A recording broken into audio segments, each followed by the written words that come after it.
भारत माता की जय। Good morning to all. तो आज आप लोगों का उपस्थिति इतना कम क्यों है? ठंड के वजह से। ओके, तो आज आप अपन बात करेंगे, जब तक बच्चे नहीं आ जाते हैं साढ़े, तब तक हम कुछ टॉपिक पे बात करते हैं। ओके, तो हमारा दिमाग में एक ही चीज रहेगा कि कंटिन्यूअसली फील्ड में रेगुलर बेसिस पे हमें मूवमेंट करना है, मीटिंग अटेंड करनी है, ट्रेनिंग करनी है। देखो, मीटिंग एंड ट्रेनिंग ये भी आपका जॉब का एक बड़ा पार्ट है। आप ये मत समझो कि ये हमें सिर्फ लर्निंग के लिए, हमारा टाइम पास है, वैसा नहीं है। आप यहाँ बैठे हो, आप ऑफिस में बैठे हो, समझ लो आपका हार्डवर्क चालू है।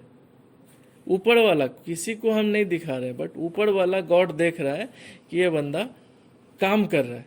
अब देखो ये कैसे होता है। आप बैठे हो, आपका कमर में स्ट्रेस हो रहा है ना, दिमाग काम कर रहा है। सबसे बड़ी बात, जब हम ऑफिस में बैठते हैं, ये ऑफिस में बैठो या वो ऑफिस में बैठो, सबसे पहला चीज एक ही चीज होता है, आप 10 घंटे बैठो या 2 घंटे आके बैठो, आपका दिमाग में वो 2 घंटे दुनिया का कुछ भी नहीं आने वाला है। सिर्फ और सिर्फ बिजनेस बिजनेस बिजनेस आता है ना। सब लोग ये एक्सपीरियंस किए हो ना। बट आप सेम चीज, आप 10 घंटे घर में बैठ जाओ, ये बुक लेके बैठ जाओ, लैपटॉप लेके बैठ जाओ, सब कुछ लेके बैठ जाओ घर में, आप देख लो, to the topic, to the business, to the profession, आप कितने घंटे एक्चुअली आप काम कर पाते हो? 1 घंटे घंटा 5 सेकंड में नहीं, पहले फेसबुक पे हाथ नहीं, जाता। 1 घंटा भी नहीं। पहला फेसबुक पे हाथ जाता और दूसरे का स्टेटस जाता व्हाट्सएप पे, दूसरे ने क्या लगाया। ठीक है, यही चीजें होती है टाइम किलिंग हमारा। आप देखो, मेरा यदि कोई स्टेटस चेक करेगा ना, तो आप देखोगे बहुत कम मिलता है। और मेरा चेक कौन करता है पता है? यदि देखो, मेरा यदि सीन हुआ है तो मैंने चेक किया है, वो मेरी बीवी चेक करती है। वो मैं घर में जाऊंगा ना, वो सबसे पहले व्हाट्सएप का स्टेटस में जाएगी। हमें स्टेटस लगाना नहीं आता था, पता है? मुझे स्टेटस क्या होता है, वो बीच वाला जो ऑप्शन है ना स्टेटस का, मुझे पता ही नहीं था। एक दिन देखे, वो हमको दिखा रही है, देखो ना प्रवीण तिवारी ये लगा है। हम बोले भाई ये क्या होता है, ये कहाँ है ऑप्शन, हमें बताओ। और कैसे लगा, तो बोलता देखो इसमें लगाते हैं, लोग देखते हैं। बोले वाह, बढ़िया ऑप्शन है। चीट चैट, कौन कौन सा वीडियोस, ये वो। अब देखिए, लोगों को पता है, ज्यादातर समय हर घर में, चाहे वो आज के डेट में जिन जिन लोगों के पास घर में स्मार्टफोन गया, पहले लोग एटलीस्ट गॉसिप करता था, दोस्ती यारी, अपने सर्किल, पास पड़ोस, नेबर्स के साथ लोग मिलते थे, जुलते थे। थोड़ा क्या होता था, हर चीज का शेयरिंग होता था, सुख दुख, मतलब एक जो भाईचारा बना रहता था। आजकल ये स्मार्टफोन वो सारे चीजों को खत्म कर दिया। अपने पड़ोस में यदि कोई मर भी गया है तो कुछ नहीं, वो गेट बंद करके रह जाएगा, सामने खोल के नहीं देखेगा कोई मरा है या बचा है, किसी को पानी की जरूरत है। ऐसा इन्होंने एलोनली लाइफ कर दिया लोगों को। घर पे 3 जने रहते, 3 जने 3 मोबाइल लगा 3 मोबाइल लेके बैठे रहते हैं। बच्चे जाओ अभी से, लाना मोबाइल तो एक ही मोबाइल पर रहते हैं। नहीं, आप वही सोचिए कि आपके घर को दूर कर रहा है, घर के मेंबर के बीच में डिस्टेंस ला रहा है ये मोबाइल, इतना खतरनाक। दूसरा, झगड़ा कजर। अब जो शादीशुदा है, अब भाई हमारा धंधा है, अब कोई देख लिया, कोई लड़की का, एक है मेरी, हमारा 90%, अभी मान लो आप 99% बिजनेस अभी मोबाइल से हो रहा नहीं हो रहा। आप डिजिटल मार्केटिंग ले लीजिए, मैन टू मैन अप्रोचिंग में ले लीजिए, आज बिना कॉन्टेक्ट्स का कोई काम नहीं हो रहा। क्योंकि यदि कभी कभी ऐसा हो रहा है, जब आधा घंटा या 10 मिनट मोबाइल छूट गया हाथ में नहीं है, तो लगता है कुछ खो गया। सबको फीलिंग होता है ना, अजीब सा एडिक्टेड, जैसे हम लिकर दारू पीते हैं और लोग उसके एडिक्टेड हो जाते हैं, नहीं मिले तो बेचैनी होती, वैसे अभी मोबाइल से हो गया। बट आप देखो, अब वही सिनेरियो को पलट दो आप, किसके लिए? हमारे बिजनेस में ले आइए। यदि आप एडिक्टेड हो गए हैं, लिकर के एडिक्टेड हो जाने से लिकर छूट गया, एक मतलब 2 बार वो लेता है, दोपहर में और शाम में लेता है, और एक टाइम उसको नहीं मिला तो कैसे बेचैन हो जाता है? वो पागलपन क्या हम उस एडिक्टेड पीपल से सीख सकते क्या? आप कहोगे कि वो पागल दारू पीने वाला है, उससे हम क्या सीखेंगे? लेकिन एक बहुत बड़ी चीज वहां पे सीखने का है, how he is addicted to his particular substance, particular things. वो किस तरह से जुड़ा है कि वो यदि ना मिले तो वो पागल हो जाता है ना? क्या हम उतने पागल हैं अपने अलॉटमेंट के लिए? यदि हमें इस मंथ, इस वीक में 3 अलॉटमेंट नहीं आया तो हम पागल हो जाएंगे। हम मछली के बिना, मतलब मछली जैसे बिना पानी के तड़पती है, उस तरह से मेरी हालत हो जाएगी। ऐसा पागलपन है क्या आपके अंदर? बताइए। तो क्या वो सीखने का जगह नहीं है? बताइए। क्या हम उससे, उस शराबी से हम ये चीजें नहीं सीख सकते क्या? है? एक लव बर्ड आपने देखा है, दुकान में मिलता है लव बर्ड, देखा है? नहीं देखा? कलरफुल रहता है, यस। और वो लव बर्ड ही बोलते हैं उसको। आप लव बर्ड को देखो, एक बर्ड जैसे ही मरेगा, दूसरा भी मर जाएगा। दूसरा दिन दूसरा भी मर जाएगा। आप क्या सीखे उससे? जीवन है, हाथ में कुछ चल रहा है, इसलिए कहते हैं अपने सबको, दोनों रहे तो खुश। चाइना को बोलो, अभी जो कस्टमर रेडी है ना, पहले पैसे दे देना, बाकी चीज़ें बाद में मत करेंगे। वो जुनून, वो पागलपन आपको जिस दिन मार्केटिंग में आ गया, समझ लो आपका सक्सेस। दुनिया का कोई ऐसा फील्ड नहीं है, इवन आईटी फील्ड भी इसकी बराबरी नहीं कर सकता है। रीजन बिहाइंड कि इवन कोई भी ग्लोबल सिटी, वर्ल्ड का कोई भी ग्लोबल सिटी यदि ग्लोबल सिटी बना है तो due to the real estate. आज हैदराबाद, यदि इंडिया के नक्शे पे हैदराबाद यदि एक ग्लोबल सिटी की ओर बनने को जा रहा है, आज यदि माधापुर और आपको हाईटेक सिटी और माधापुर बना है तो due to the real estate, note की वो सिर्फ किसके? आईटी के वजह से। आज यदि उतनी ऊंची बिल्डिंगें और एक आर्किटेक्ट, वो अच्छी बिल्डिंगें, वहाँ का लैंडस्केप, वहाँ का फैसिलिटीज यदि हम ना दें तो क्या वो आज हाईटेक सिटी बन जाता क्या? तो किसी भी एरिया को ग्रो करने के लिए, किसी भी सिटीज को ग्रो करने के लिए, टायर 1, टायर 2, टायर 3 बनाने के लिए सबसे बड़ा यदि योगदान है तो वो है किसका? रियल एस्टेट का एंड इंफ्रास्ट्रक्चर। ठीक है। तो आप देखो कि दुनिया का, अब सिर्फ इंडिया की बात नहीं कर रहा हूं, दुनिया के किसी भी सिटीज को आप ले लो, आज संघाई यदि संघाई बना है तो due to the real estate. ठीक है। तो दुनिया का इकलौता एकमात्र ऐसा ये फील्ड है जिसकी बराबरी कोई नहीं कर सकता है, और ज्यादातर लोग सोच ही नहीं पाते। सबसे बड़ा ड्रॉबैक है कि ये चीजें यहां से बाहर की है। एक कॉमन पीपल जो है, एवरेज पीपल, उनकी सोच से बाहर है रियल एस्टेट। और आज आप लोगों को वो मौका मिला है एक्सप्लोर करने का, समझने का, उन तौर तरीकों को जानने का। तो आप अभी ये समझिए कि हम कितने खुशकिस्मत हैं कि हमको कोई उंगली पकड़ पकड़ के सिखा रहा है। और सबसे बुरा इस फील्ड का है कि तजुर्बा, कि कोई किसी को बताना नहीं चाहता, कोई किसी को नॉलेज शेयर नहीं करना चाहता रियल एस्टेट में, कि उसको पता है कि ये जिस दिन ये बंदा को मैं सब कुछ बता दिया वो मेरा बाप बन जाएगा,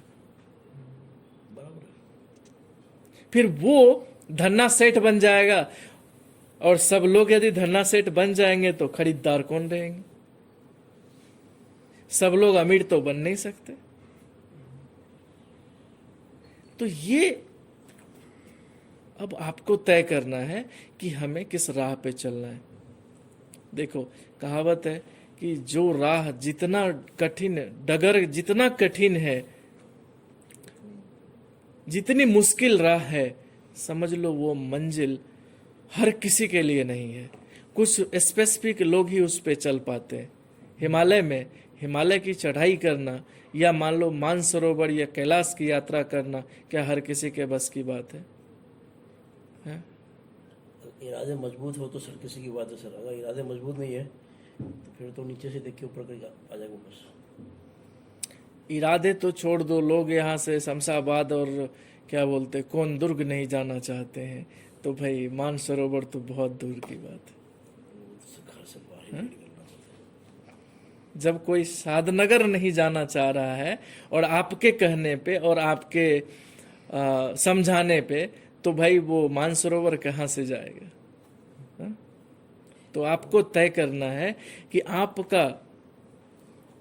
आपका प्रवचन, आपका समझाने का तरीका, आपका कन्विंसिंग पावर किस तरह का होगा कि लोग पागल की तरह वहां पे दौड़ के, या कोई चल के, या कोई ऑटो में, कोई बस में, जैसे भी हो, लोग वहां तक पहुंचना चाहेगा। कभी आपने देखा है कई ऐसे ऐसे पागल बाबा होते हैं, कोई मौलाना होते हैं, या कोई प्रीचर्स होते हैं, जो आपको हजारों हजार के लोगों को इकट्ठा कर लेता है। वो कोई पनभरनी से आता है, कोई महाराष्ट्र, कोई पूना, कोई दिल्ली, कोई बॉम्बे, और हर जगह के लोगों को इकट्ठा करके और लाइफ चेंजिंग सेमिनार का आयोजन करता है। ठीक है, क्या आप चाहते हैं कि लोग आपको सुने?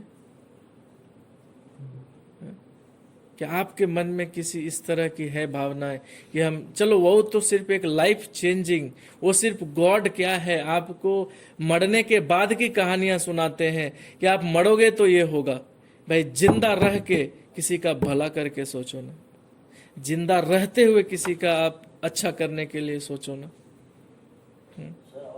जब उस भाषण को सुनने के लिए हजारों हजार लोग आते हैं, पैदल चल के, टैक्सी में भर के, ट्रक में भर भर के आते हैं, तो जब यहाँ रह के जिंदगी बदलने की बात आती है तो हम क्यों पीछे छूट जाते हैं?